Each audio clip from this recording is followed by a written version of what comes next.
बिहार में जातीय गणना जो किया गया है उसके आधार पर नई आरक्षण नीति की घोषणा कर दी गई है। उसे अधिनियमित कर दिया गया है।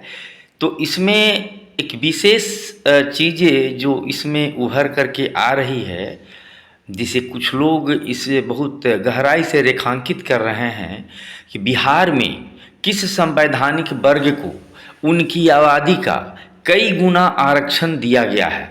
मतलब जितनी उनकी आबादी है उससे कई गुना ज़्यादा उनको आरक्षण दिया गया है। ये बात बड़ी बेतुकी लग रही है, लेकिन मनेर के पटना जिला के मनेर के एक तेज तर्रार नेता विनोद यादव जी इसे एक अकादमिक ढंग से समझाने का कोशिश किए, तो मैं उनसे प्रभावित हो गया और लगा कि नहीं, उनकी बातों को चर्चा में लाने के लिए हमें अपने वीडियो में स्थान देना चाहिए। तो इसमें जो चर्चा जो मैंने किया है संवैधानिक वर्ग, तो भारत के संविधान में कितने संवैधानिक वर्ग हैं आप इसको जरा सा इत्मीनान से देख लें। एक वर्ग का नाम है अनुसूचित जाति, एससी शेड्यूल कास्ट कहते हैं। एक अनुसूचित जनजाति शेड्यूल ट्राइब कहते हैं। आज़ादी के पहले भारत में पिछड़े वर्ग थे और सामान्य वर्ग थे।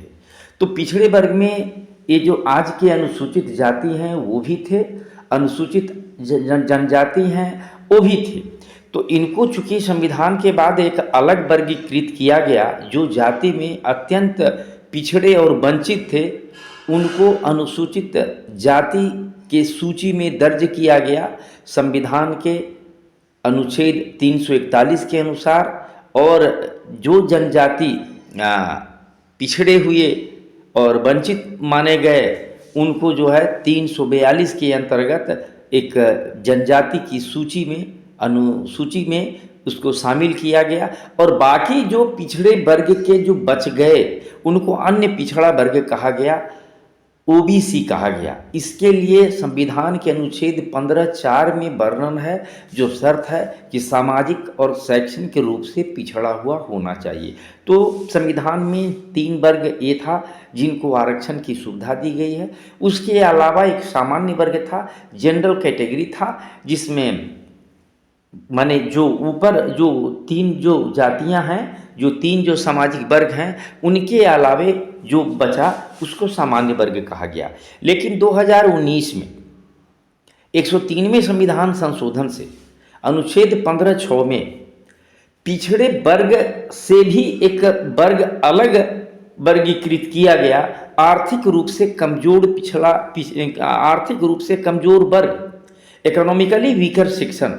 तो इस तरह आरक्षण की श्रेणी में सेवाओं में, शिक्षण संस्थाओं में नामांकन हेतु जो आरक्षण दिया गया उसके लिए संविधान में 5 तरह के वर्ग हैं।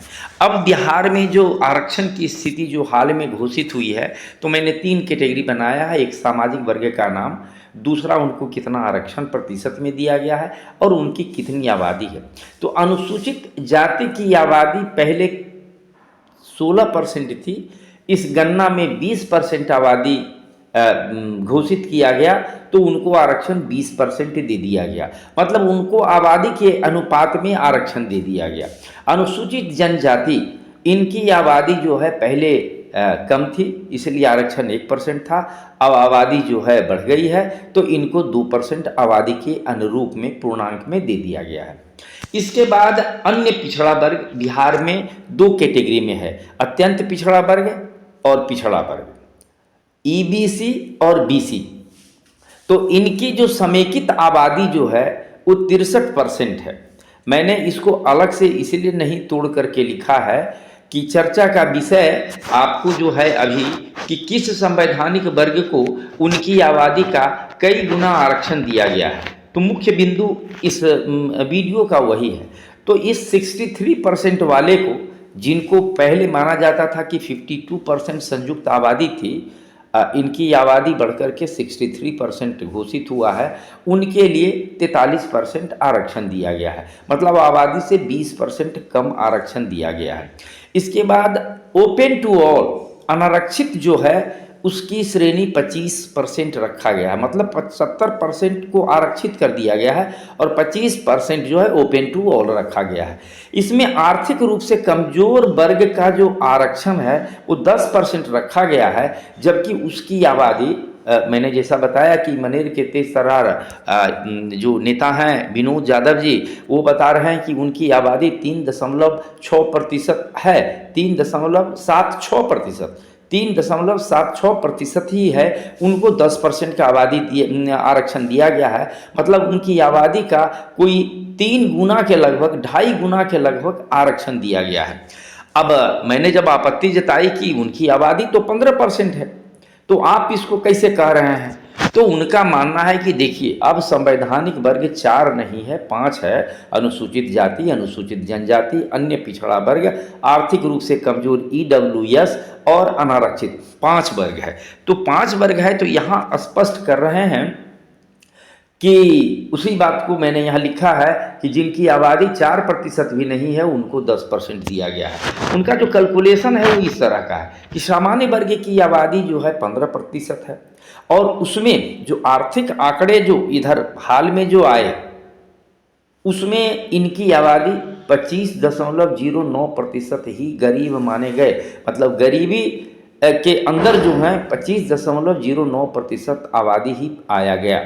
मतलब जब 15% का 25.09% से गुना करते हैं तो वो 3.76% ही आता है। माने गणना में जो संवैधानिक वर्ग है, आर्थिक रूप से कमजोर वर्ग, उसकी आबादी बिहार में 3.76 ही है, और बाकी जो आबादी है 25% की है वो जनरल कैटेगरी के हैं, जिनको अनारक्षित वर्ग में उनको आना है। और ये जो वर्ग है ये आर्थिक रूप से कमजोर वर्ग, इनकी आबादी 3.76% ही आती है और इनको आरक्षण 10% दिया गया है। एक नई बात इन्होंने रेखांकित किया है, बड़ी गहराई से किया है। ये अलग बात है कि सरकार को जो अत्यंत वंचित और कमजोर वर्ग थे, अनुसूचित जाति आबादी के अनुसार 20% दिया गया, अनुसूचित जनजाति इनको भी 2%, मामूली आबादी बिहार में है तो 2% दिया गया, अन्य पिछड़े वर्ग को कम दिया गया, इसलिए कि सरकार को प्रशासनिक दक्षता भी देखना होता है, पर सरकार को यह भी देखना होता है कि आबादी बढ़ाने का प्रोत्साहन भी नहीं मिले, क्वालिटी इम्प्रूवमेंट हो। इसलिए भी हो सकता है कि 63% आबादी वाले को 43% ही आबादी दिया गया है। हालांकि सेवा में लेने के लिए या इसमें लेने के लिए एक नीचे का लेवल तय किया जाता है कि उससे नीचे के उम्मीदवार को नहीं लिया जाएगा।